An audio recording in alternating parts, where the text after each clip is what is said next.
Welcome. My name is Dorothy Miner, and I have the privilege of being the president of the Friends of the Library. I'd like to thank Janet Henderson and all of her committee. She's the chair of the Book Sandwich Den Committee, and the members of the committee too, for their work in developing such a stellar group of book talks this spring. The committee has been innovative and creative. The first book talk, as you know, we held at Cain's Ballroom with a book on the history of Cain's. And then New York Times bestselling author Kate Quinn joined us via Zoom when Sonia Wallace gave us the book talk on the Rose Code. And today we're ending the series with The Great Oklahoma Swindle, Race, Religion, and Lies in America's Weirdest State by Russell Cobb. I don't want to steal Dave's thunder, but Russell Cobb is also at Magic City tonight. Our presenter is Dr. David Ruskoski, who earned his associate's degree at Tulsa Community College, his bachelor's degree at the University of Oklahoma, and his master's and doctoral degrees in history at Georgia State University in Atlanta. During his teaching career at TCC, Dave has led study abroad trips to Europe, given lectures about American history at TCC's sister college in China, has given several presentations about his research on the First World War. He has twice been awarded the TCC Faculty Award for Teaching Excellence, most recently in 2019. In 2011, he received the Best of TCC Award for Distinguished Alumni of Tulsa Community College. Please welcome my friend Dave Ruskoski.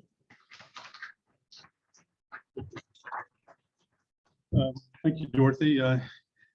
When you boil my entire career down to one paragraph, it sounds kind of impressive. Anyway, before I start, I wanted to say one thing about this building, because I grew up in Tulsa at 49th and Peoria and then moved around. My father was an avid reader, and he would come down to the library. And those of you who don't know, there's this walkway all the way around the outside on the second floor. And he had come down here to find a book or something, and I got to go out there and kind of hang around on that second floor walkway.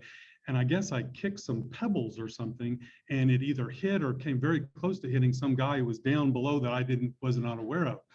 And the guy was like yelling at me and pointing at me, and then he must have gone in and found my dad, and a few minutes later my dad comes out, explains to me how I shouldn't do that, and he proceeded to give me a spanking up here on the second floor right here. So I have wonderful memories of my time and here, but I'm going to start my presentation. This book is probably the most personal of any history book that I've ever read, because the author is from Tulsa, and he grew up in Maple Ridge, and he went to Cascia Hall. Well, I grew up in Tulsa. My parents got into what's called flipping houses. Before that, you may have heard of that term. They just buy houses and fix them up. And we lived in Maple Ridge, for a few years back, like when I was in 7th, 8th, 9th grade. And I went to Bishop Kelly High School and played football games on the Cascia Hall field, because in St. Mary's and Kelly didn't have a football stadium. So his story, and it is semi-autobiographical, was fascinating to me, because he goes off and gets a doctoral degree, and he studied Latin American studies, but very similar to my own career. So a lot of the place names and things he talks about are extremely personal as we go forward, and I'll say a little more about that. Now, the book is quite challenging. Let me start my timer here. Is quite challenging just to begin with, as he starts his opening chapter. He talks about the voyage to Dementia Town. And I think what he talks about his mother suffering from dementia, but really he referring to Oklahoma kind of selectively remembers certain things that we want to and certain things that we don't want to about, certainly the treatment of Native Americans or racism in our own state. But, every Okie, I'm not going to read the whole thing, but broken treaties with Native Americans, legalized fraud, lynchings, widespread theft, ethnic cleansing in Black Township culminated in the Tulsa Race Riot of 1921. That's a pretty aggressive sort of statement, but, he backs these things up. But moving on, he talks a lot about evangelical Christianity in his first chapter, and he just goes into some detail about, it's a very Christian dominated state and Republican and in the state legislature and everything like that. And he says that when you challenge people about that, they come down to this statement right here, which he put in italics and I underlined: if things seem messed up, well, that's just God's plan. which is kind of an easy out sometimes when talking about these things. But, even Senator Inhofe, about climate change, it's just all the work of God. And when the lower prices for oil, led the governor to call for a statewide day of prayer sort of thing. And that's how we're going to solve these sorts of problems. But moving on, move this a little bit so I can see it a little bit better. Okay. Okay, it's hard to see. Okay, thank you. The core of the Oklahoma Swindle, Zoom meeting a little bit, rationalized profit taking as divine right and tells the losers in the equations that it's their own fault. Let's go here. Let's go here like this. It's maddening to watch Oklahoma and the swindle drive Oklahoma to the very bottom of almost every measurable social indicator, yet a relief to see that Okies have started to see through it. So he's very critical, but he points to there's some things like, and I'll get to a bit later, the teachers walkout that led to several teachers running for the Oklahoma legislature that won, and also, electing and I don't mean to make this a partisan sort of thing, but there was a Democrat elected from the Oklahoma city area to Congress for one term. She was subsequently defeated after 2 years, but nevertheless, but he says that it's not just all monolithic. There are changes. Now, you're not doing fine, Oklahoma, and it's not meant to be depressing in terms of anything about what I'm talking about here. I'm not going to read this whole thing, but this idea of tax cuts, which you constantly hear from one political party, and this whole idea of trickle-down economics. If you're not familiar with that term, trickle-down economics, what it means is you make the wealthy a little bit wealthier, so it'll trickle down to the common people, sort of thing.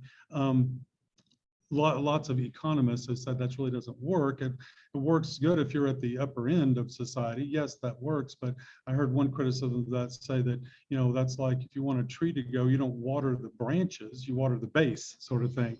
So I thought it interesting. But, and Oklahoma should have been about a lesson in trickle down economics, but other states like Kansas employed this and led to, what he says, this conservative revolution that blew up in its face. So they're still seen as tax cuts, are still seen as a positive for many people, more money in our pocket, sort of thing. He goes on to say that oil is the substance that created modern Oklahoma at the beginning of the 20th century. It's had all this talk about diversification. It's still that 1 in 6 jobs in Oklahoma is tied to the oil and gas industry. That industry comes with a powerful lobby that has driven production taxes down to the lowest in the nation. So. I hate to put it this way, it's like the rich getting richer in many cases. Years of tax cuts and budget shortfalls meant that Oklahoma has fallen to 49th in teacher pay by 2017. And going on, entry-level employees with a high school diploma at a popular convenience store Quick Trip make more than teachers. That's a sad state of affairs. And the teachers, as a result of the walkout and the strike and everything, they did get a raise. I don't know where it is that Oklahoma teachers fall in terms of the region or sort of the national average. But, I've had to deal with that in my own life. People thinking, well, you're going into education. I remember somebody saying to me, well, you've chosen a low income sort of career for yourself. And I find that to be, that's a sad situation. That's even the perception of going into education in general. Looking at the situation as a social scientist, with a myriad of data points, because not only does Oklahoma lead the nation in cuts to education, but the rates of incarceration recently resulted in its designation as world's prison capital. That's a sad sort of indictment of our state. And Oklahoma incarceration rates outstrip authority in states like Cuba, Iran, and China by a long shot. Proportionally, Oklahoma imprisons 5 times as many people as Honduras, the world's murder capital. The title of this chapter is "You're Not Doing Fine, Oklahoma." Of course, that's a play on the words of the song, Oklahoma, we're all familiar with.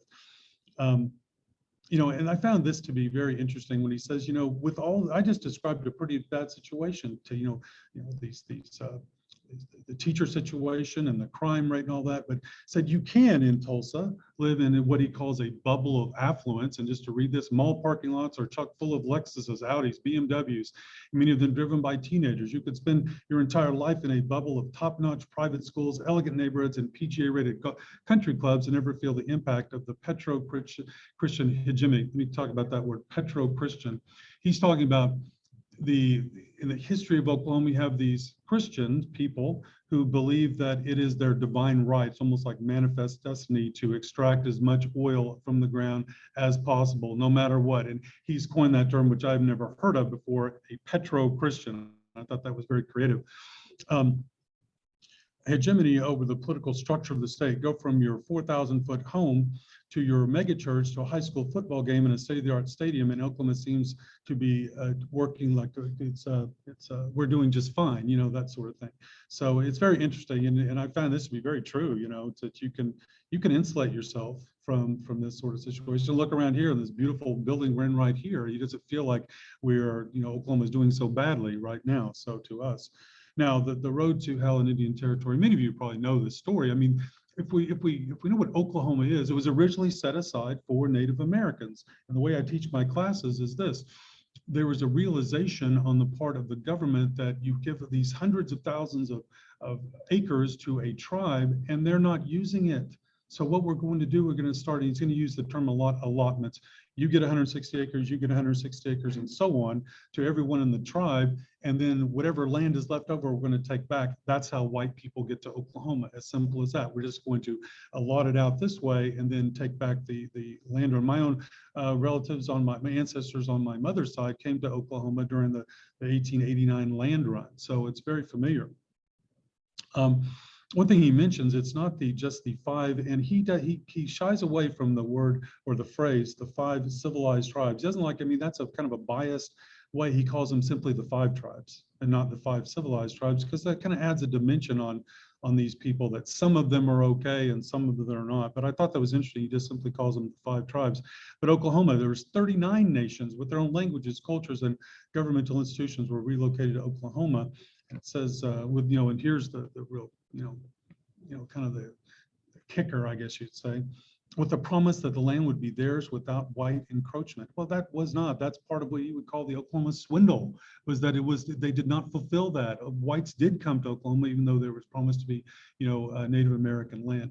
And the method in which they did that is what he's going to mention in this chapter, which is kind of ghastly when I describe it or quote him describing it. In just a few decades, however, Native Americans in Oklahoma lost 90% of their land. And then, oops, go down here. And you know, this idea is, quote, you know, to kill the Indian and save the man by putting them in boarding schools, you know.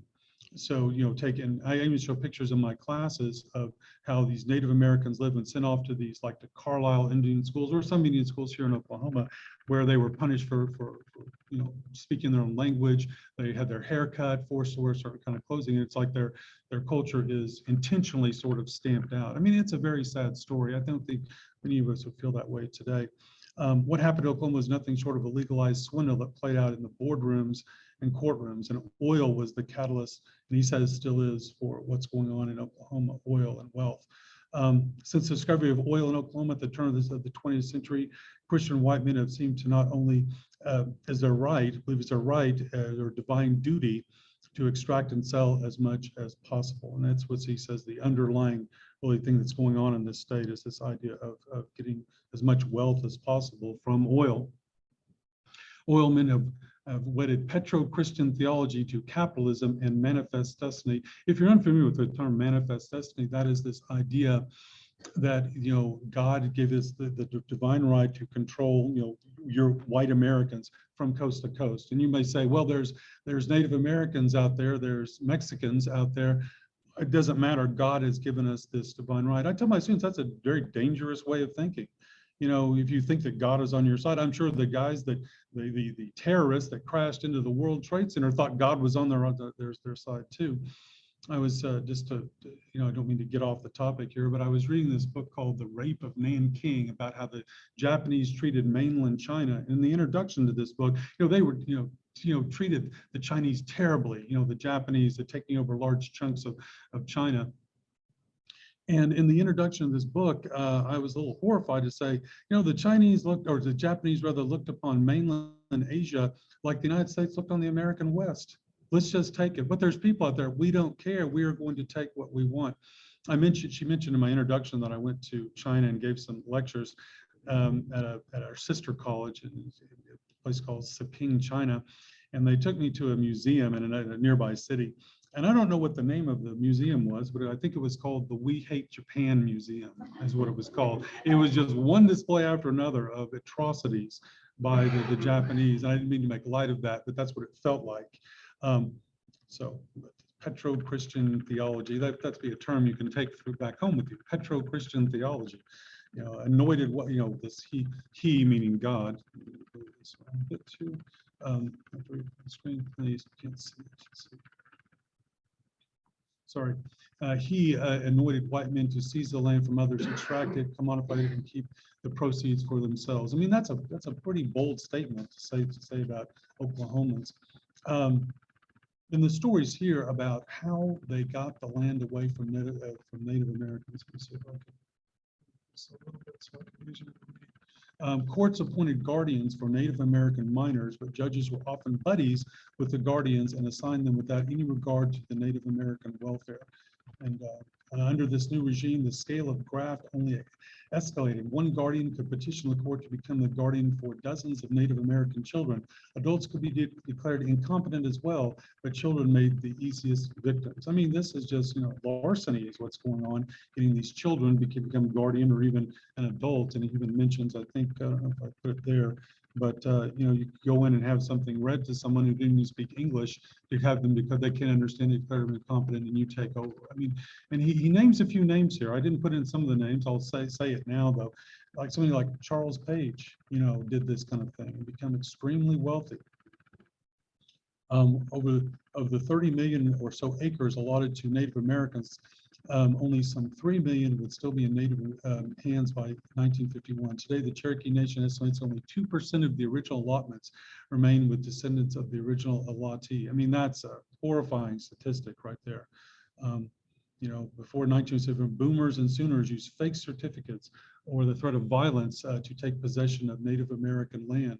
And the system of guardianship became the go-to vehicle for the dispossession of Native American land. It's doing it in the courtrooms, not necessarily with, at gunpoint, but doing it in court, which, adds some sort of sense of legitimacy to what they're sort of doing. In Cherokee lands, people with dubious claims to Native citizenship rushed in to take control, while other white philanthropists acquired as their reward dozens, if not hundreds, of Native American children considered incapable of managing their own affairs. So legally taking these people's, land away from them. Guardians were a little more than facilitators of graft. Graft is that making money off of your political position is graft going on. But many of these guardians are seen as the founding fathers of Oklahoma, their names still gracing the streets, buildings, and businesses throughout the states. That's when Charles Page name came up in the book, who has Charles Page High School in Sand Springs and all that. Any Native American declared incompetent by a court would also be appointed a guardian. Non-English speaking natives were often presented in court by speculators and declared without translation to be lacking the mental facilities to conduct their own affairs, and would lose, control of their land that way. I mean, it's a horrifying story. I mean, I hope you agree with that. And here we are, where the hell is Oklahoma anyway? The author is a brilliant writer. He's funny, he's intellectual, and he's very personal in terms of the way he writes, telling his own story, some of it very painful to him, losing his father and things like that. His family had a lot of money way back in the 1920s, but then lost it all. And so then he lost his father when he was, I think he said 12, if I remember correctly. And then he talks about going to Cassia Hall because they had financial aid available, but a once prominent family. But about Oklahoma, it's, I'm going to give a lot of details here. He talks about going off to college in, let me back up a little bit. Are we south? Are we west? Are we Midwest? I mean, what exactly are we? Some people would argue that we're a South. One of the, he mentions a historian, C. Van Woodward, who was a Southern historian who I had read some of his books when I was in graduate school. He lumped us in the South because, you know, we had a lot of the same kind of Jim Crow segregation that occurred in the rest of the South. And as a matter of fact, the first Senate bill put forward, like Senate Bill number 1, was establishing segregation in transportation after we became a state. But finally, in brutally honesty, Okies will admit that their state is a variation of Texas. You know, that this is a painful admission, to be sure. You know, the whole state is like a suburb of Dallas. Someone told a Canadian friend. By the way, this author, after getting his doctoral degree at Texas, he winds up moving to Edmonton, Alberta, and he's a professor of history or of Latin studies, I guess is what he studied, at the University of Alberta in Edmonton, Canada. But he knows Tulsa, and he knows Oklahoma quite well. I guess he spends a lot of time here nevertheless. But, you know, this is kind of hard for us to admit, even because of I don't know how the audience feels about that, but that we are kind of some sort of suburb of Texas. But, you know, in terms of the politically, culturally, religiously speaking, there's a good case to be made for this assertion. Texans and Oklahoma share the same affinity for hard right, red meat, conservative politics, and have a large populations of Southern Baptists. Not I remember seeing a comedian who you all know, his name is you don't say much now, is Bill Cosby. I saw Bill Cosby in concert in Oklahoma City one time, way back in the 80s, when I was a student at OU, and he goes, you know, every sign you get off the highway, every sign says Dallas, that way, every Dallas, every time you turn around, it says this is the way to Dallas. And of course, naturally, I thought of that when I was reading a bit that the author said about feels like a suburb of Dallas, which there may be something to that. The long goodbye to Oklahoma's small town Jews. We had a Jewish community in Oklahoma that is now forgotten, around Ardmore, Oklahoma. And this is him writing. I went down to Ardmore looking for the last Jews in a town which could, if they were so inclined, lay claim to the title of birthplace of Judaism in Oklahoma. You know, it's funny, I mentioned this book becomes personal to me because of so many experiences. You know, my mother's English and Irish. My dad is half Polish and half French, but and I'm going to talk about this in a minute when he talks about how a lot of Oklahomans like to lay claim to a little bit of Native American heritage. You know, I asked my classes, how many of you have some Native American? And a lot of people will put their hands up. And I used to do that because we always thought that we had a Native American grandmother, you know, back in our history. And well, I did the DNA evidence, the DNA test, you know, ancestry.com and all that. I have 0 Native American. But what I do have, which I found is I am 1% Ashkenazi Jewish, okay, which I had absolutely no idea. Once the Jews were expelled from Israel by the Romans, the ones that go to Portugal and to Spain are called Sephardic Jews. You may know that. The ones that go to Eastern Europe are Ashkenazi Jews. And there was an area of Poland where one of the kings of Poland let Jews come and have somewhat of a safe haven. And so I have 1%. That would mean going back to one ancestor, going back to somewhere in the middle of the 1800s, like 10 generations. You know, and I found that out after I was always interested in the Holocaust. I'd already been to Auschwitz twice, you know, leading study abroad trips and studied the Holocaust and lectured on it, you know, and in trying to explain, you know, anti-Semitism, you know, I said, you know, these people, they say they're the chosen people of God. In fact, that means they are, that means you aren't the chosen people of God. And after I got this, I said, well, I guess I am the chosen people of God after all. So I guess I got to change my lecture a little bit.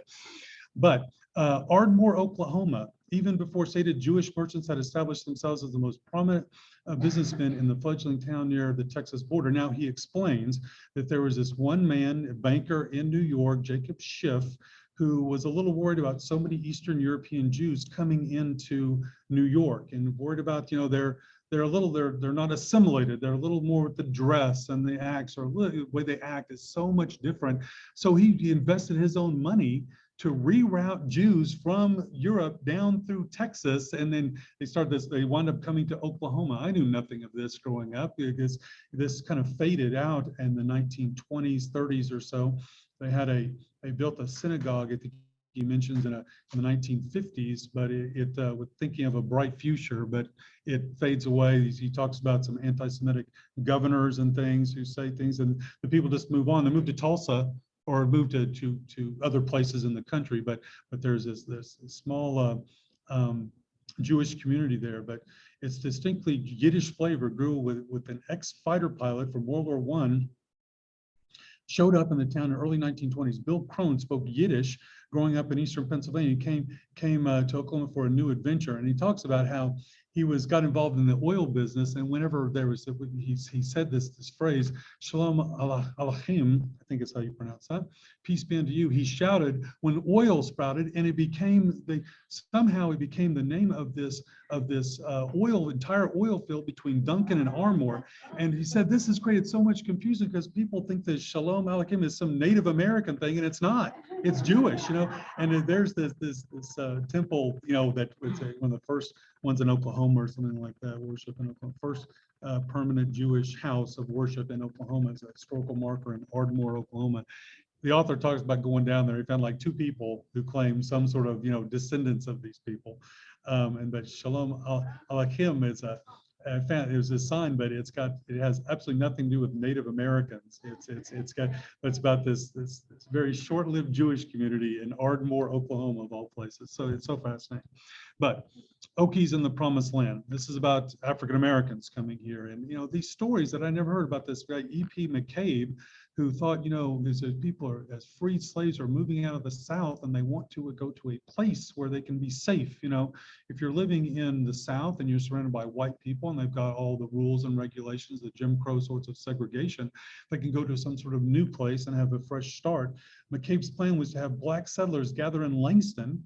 We all know from Langston University, the traditionally African-American college there, to then fan out across the state, gaining majorities in most counties. He wanted this to become some sort of a black haven, Native Americans and blacks in Oklahoma. Of course, that never came to pass with statehood. Oklahoma started repeating the tragedy of the rest of the South, only in fast forward. Then a couple of years, Oklahoma had turned from Canaan to Egypt. See, that's clever writing. Canaan, the promised land, to Egypt, a place where the Jews were put into slavery. Instead of Egypt to Canaan, he kind of reverses that. Extremely clever writing. And blacks lost the vote and all power in state politics. And I didn't go into detail in making these notes here, but there was actually a short-lived movement of taking African Americans, Native Americans, I say, and moving them up to near where he lives, near in Canada, in Alberta, Canada. And a few groups went up there, and then the Canadian government said, no, we won't let you do this anymore. They thought about moving him out of Oklahoma and moving him up to Canada. And he mentions going to see a musical group, like some singers that trace their beginnings back to Oklahoma, but now living in Canada. It's a fascinating story. Roving bands of white mobs terrorized small towns in the early years of statehood, and these people were lynching people in Henrietta.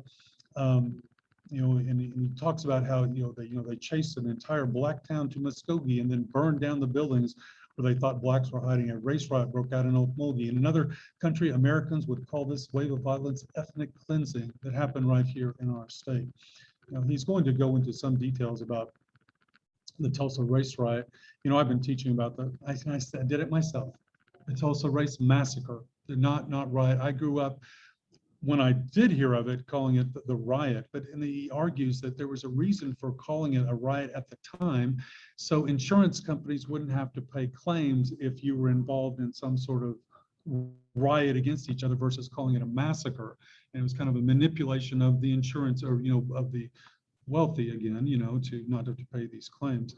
But at the time, it was considered a civilizing mention. The Tulsa Tribune praised the work of the Klan in cleaning out black neighborhoods like Greenwood in Tulsa. I'll come back to the Tulsa race massacre in a little bit. But it's funny, the Tulsa Tribune. I was also a Tulsa Tribune paper boy when I was a kid, by the way, the old afternoon paper.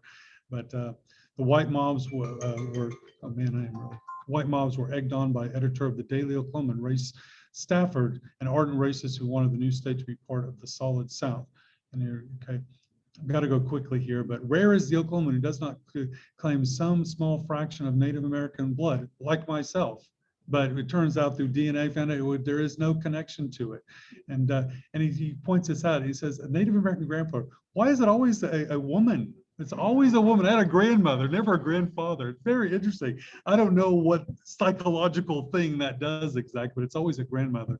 But to move quickly, she serves. Now, this is kind of poignant. This is, a vaccination against anyone who might question the legitimacy of white land claims in a place like Oklahoma. Kind of say, hey, I'm part of this. Here's another one. Insulates whites against charges of racism while keeping open the possibility that further claims on Native land might be established in the future. I have a personal connection here, that sort of thing, where I can identify with the people who, were the original inhabitants, that kind of thing. Fascinating stuff, why would people, and he calls it, the name of this chapter, by the way, is the Tribe of Wannabes. It's kind of, I want to be, because there's some benefit to me for the ones but it's a Tribe of Wannabes. Very, very clever in terms of the title of that chapter. So I get this back going right. Have to hurry a little bit now, sorry. The story of Oklahoma is a story of dispossession of Indian territory from its owners and the subsequent marginalization and oppression of Native culture, languages, and identity. I mean, that's rough. That's rough stuff for those of you who are from Oklahoma like me. It's rough to think of your state as this is what happened, but the facts are the facts. Oklahoma history is replete with stories of white settlers needling, grafting, or bullying their way into the Dawes rolls, the Dawes Commission that established who was like the Cherokee. My son, by the way, is a member of the this blonde-headed boy who goes to Bishop Kelly High School, is a part of the Cherokee Nation because of his on his mother's side. You would never guess that by the way he looks, with the sole intent of claiming land. Now, backward Christian soldier. When I was reading with this chapter, and I've got to hurry. When I was reading this chapter, I got to talking to a grandparent of one of my son's lacrosse game, and he said, "So, what church do you go to?" Y'all ever heard that sort of thing? Be a polite conversation starter. Have a blessed day. Have y'all ever heard these sorts of things? It's been so commonplace today. About Oklahoma being the buckle of the Bible Belt, and nearly half of Oklahoma consider themselves evangelical Christian, a rate that is just less than that of Tennessee or Arkansas. And just to move on, rates of teenage pregnancy, divorce, smoking, and drug use are all well above the means in most evangelical states. And Oklahoma has the second highest rate of teenage pregnancy in the nation, a statistic that belies the evangelical emphasis on abstinence as the only method to deal with teenage sexual desires. And I'd like to hurry quite a bit. African American children are twice as likely as white children in the state to die by the age of 2. And Oklahoma ranks third in the number of marriages that end in divorce, and and fourth in the proportion of residents who smoke cigarettes on a regular basis. And he tries to answer these questions why, and this is where he gets very personal. My Aunt Mona, people, they have to truly believe in their hearts. They have to pray and pray some more. They're not praying hard enough, for things. If we have such a Christian-dominated state, why do we still have these problems? So if people aren't praying hard enough, and of course that God has a plan. We don't know what God, but He has a plan or why this is happening. You can take that as you will. So this theological underpinning of the Great Oklahoma Swindle, that God has a plan. We don't know it, but He has a plan for why these things are happening. And but the unholy alliance between evangelicalism, the oil and gas industry, and the Republican Party is showing signs of fracturing, which I mentioned. You mentioned like the election of some Democrats, and of course medical marijuana being passed. State Question 788. Some Oral Roberts University professors who are both scientists and evangelicals have broken with the state's mainstream thinking on climate change. So I think. And Oklahoma Weird, here he talks about the center of the universe and Crybaby Hill and these little things that we do here, but I've never been there. I don't know about, he says, where naked people, I never saw this myself. Maybe I'll go once I read this book. Naked people shake plastic baby dolls and scream obscenities at world-class cyclists. And the only national tournament of noodling goes on in Oklahoma. And there's funny little things that we do in the state. Now, in this chapter, he talks about the history of heart disease in his family, and it was compounded with some alcoholism and things like that. I had a grandfather who killed himself, and then his father had a heart transplant and wound up, going to the City of Faith Hospital and all that sort of thing. This is, of course, years ago when I was still active. And about the Tulsa Race Massacre, you know, what I learned, because I've been lecturing about this for a long time, what I did not know is that in February, remember the race massacre is in May, end of May of 1921. February 1921, Tulsa Tribune story proclaimed the work of the Klan as maintaining the supremacy of white race in social, political, and government affairs in the nation. You know, and during May of that year, the Tribune beat the drum denouncing pernicious ideas about racial equality in the booming neighborhood of Greenwood, kind of setting the stage for the Tulsa race massacre. Just to go on, I mean, there's this famous story of this lost headline, lost newspapers that were they've been ripped, this editorial page ripped out. There's two versions of the newspaper. An earlier one, I think it's called someone's called the Home or the Editor, the City Edition or something, in the City Edition, but then it doesn't come up in the later editions, you know, that nobody's been able to find. They've been ripped out of these newspapers, almost calling for this lynching of these Black people. But you know, this guy, I have his name back here, Richard Lloyd Jones. You know, he insisted that he would make no apology to city officials for urging him to clean up Greenwood. And that, you know, that no such district as old, you know what? I heard that when I was a kid in town, must never be allowed in Tulsa again. Now, Uncommon Commons, and this is his last chapter, and I know I'm over time, but talking about the creation of the gathering place and how the people in that neighborhood of Maple Ridge, they were not so sure. They wanted some sort of massive public park coming in there, to the point they didn't even want a sidewalk along the east side of Riverside. Actually, she's reacting. I think she remembers this, that people would go into park in their neighborhoods, you know, keep them at least on the other side if they're going to walk through. But this is what he mentions in this final chapter. And then his last line of his book: in some sense, I still consider Tulsa home, even though I live thousands of miles away. I'm not had a permanent address in Oklahoma for a quarter century. I was once one of those young folks who thought happiness was Tulsa in my rearview mirror. I am, let's put a song for this. So I am kind of jealous of all those kids who will spend their years roaming freely from playground to garden, from game to game. He's talking about the gathering place, and even down to the rocky beach of the river that brought the first Tulsans to the original gathering place, you know, along the Arkansas River, to Great Tulsa. Very much a focus on Tulsa in this book, even though it's about Oklahoma, because he's from Tulsa. Anyway, that's the last of my slides. So anyway, I hope you enjoyed that, my discussion of that. Thank you. Now, if we have any time left, I've gone way over time. If you have any questions anybody has about the book. I mean, it's rough. It's a rough book. I mean, there's a lot of realities that we just try not to talk about, I think. But anybody have any questions? Oh boy.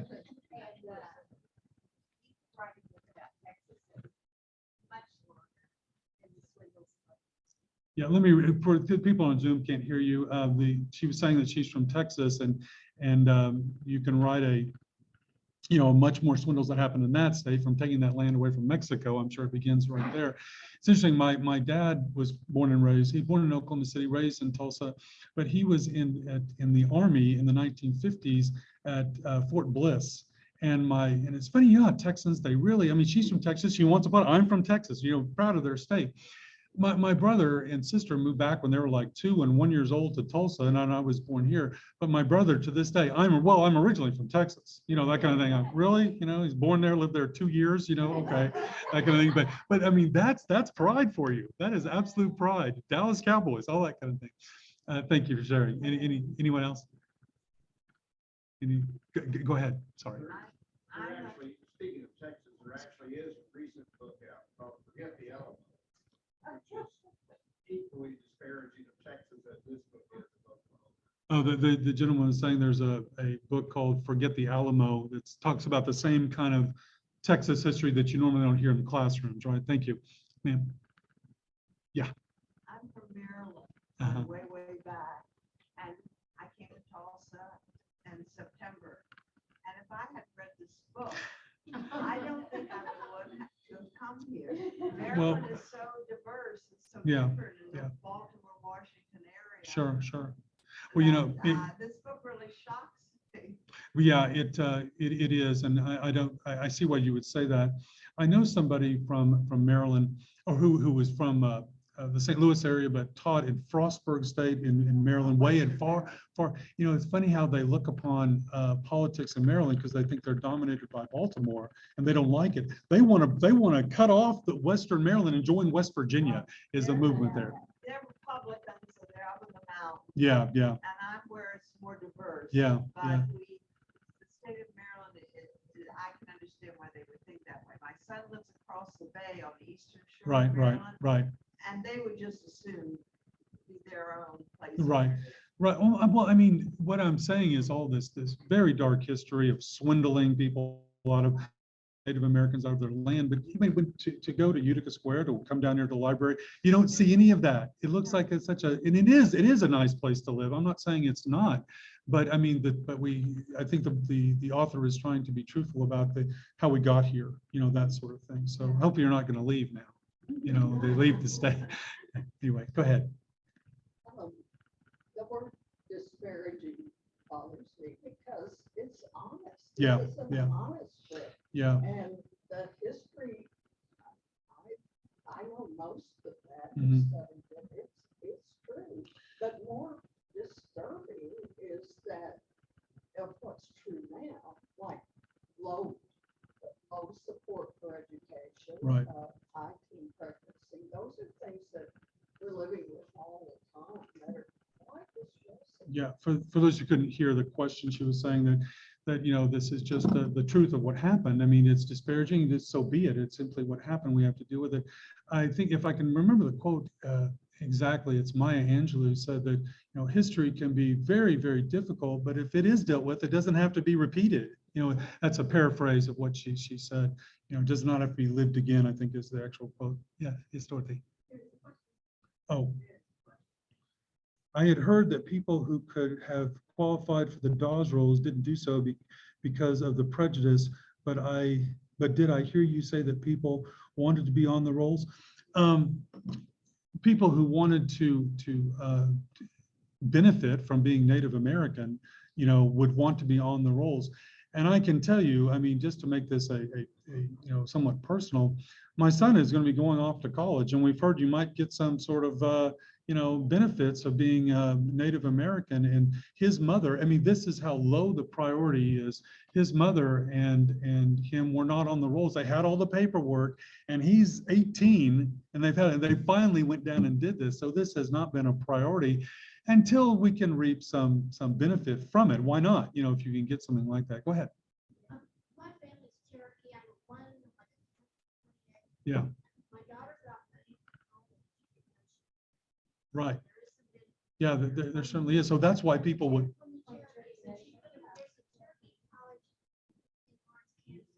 Yeah, I know what you're talking about. Yeah. Right. Right. Yeah. Right. Right. Well, yeah, I mean, because they didn't want to be identified as Native American, right? But the author at the beginning of the chapter, the Tribe of Wannabes, he talks about this one person, I can't remember who they were exactly, but when they left Oklahoma in some time in the 80s, nobody wanted to be Native American. They come back 20 years later, all of a sudden everybody wants to be Native American. It was never a big deal for us growing up. It was just kind of a part of the family legend that, oh yeah, we've got some Native American grandmother. Little did we know it was something completely different. As I told on the DNA thing, I'm like, this is very shocking. But I don't know if you've done that with that DNA, your blood cannot lie, and you learn so much. I think we're probably over time, but any other questions that you might have? So. I Yeah. just like to comment that I have a friend whose husband is Native American on the rolls, and so her grandson was applying for a private high school, and that was one of the things he could say. And Right. he said, I take some real, I'm proud of it. He said, I haven't had any disadvantages Right. to being Native American. So why would it be fair to me to use that as an advantage? It's interesting how this identification thing works. I lived in Atlanta, went to graduate school, and they started a lottery, and it was supposed to support the education. And you got something called the Hope Grant, helping outstanding pupils' education. Okay. And the lottery, tickets would fund this. You had to graduate high school with a 3.0 grade point average, and your family had to make less than $66,000 a year in order to qualify for this. Well, it turns out that it was wildly popular, and so they upped the limit to $100,000. If your family made, this is 20 years ago. They since removed the limit. Now family can make anything, because there was so many people buying Powerball tickets over. But there was one story I heard when I was actually working in financial aid, that one family, they did not want him to get the Help Grant, so because everyone would know that they made less than $100,000 a year. I mean, wow. I mean, that's pretty, I mean, status conscious to say, we don't want anybody to know how much we make. Now, since then, they've upped that where, well, I don't know how it works now because I've not been involved with it a long time, but they said no limit, on how much you made. It was not tied to getting the Help Grant. Anyway, thank you very much.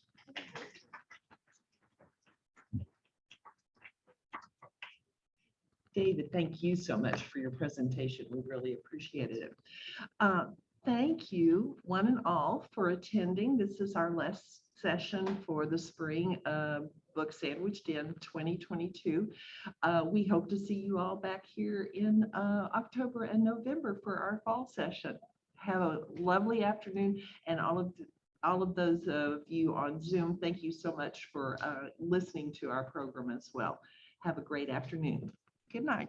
Goodbye.